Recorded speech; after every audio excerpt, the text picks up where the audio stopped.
Mais je voudrais d'abord remercier vraiment les deux commissaires, le commissaire de la CEDEAO et le commissaire de l'UEMOA, remercier le PNUD, l'Institut de la francophonie également pour le développement durable, qui ont permis l'organisation de cet atelier.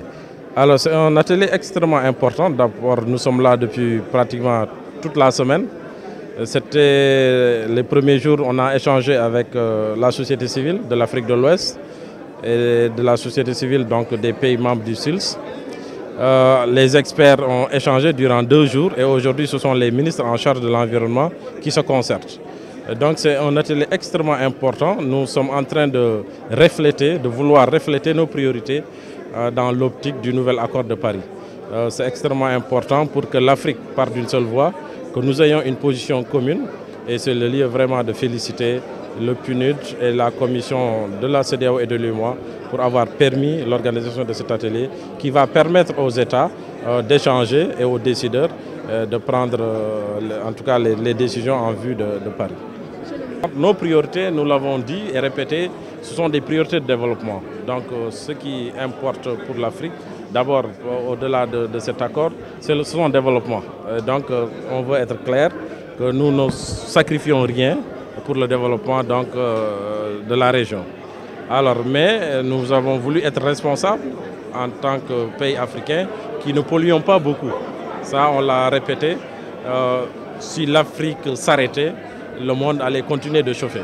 Donc nous ne sommes pas en définitive responsables de la hausse de température. Mais néanmoins, nous avons fait des contributions prédéterminées au niveau national pour dire notre contribution pour réduire les émissions de gaz à effet de serre.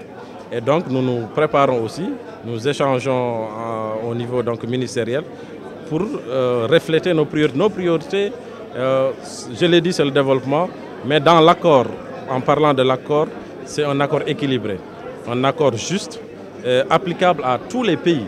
Il ne s'agit pas d'appliquer un accord aux pays en développement ou aux pays développés, c'est un accord aussi qui doit être contraignant. Nous voulons que les questions d'atténuation et d'adaptation soient traitées de façon équilibrée. L'Afrique, on l'a dit, est vulnérable. Nous devrons soutenir notre secteur privé à innover, à accéder à la technologie. Et donc, il faut un transfert de technologie et notre secteur privé est prêt aussi à assimiler ces technologies nouvelles. Et nous évoquons aussi les questions de financement, parce que le tout, il est question aussi d'argent.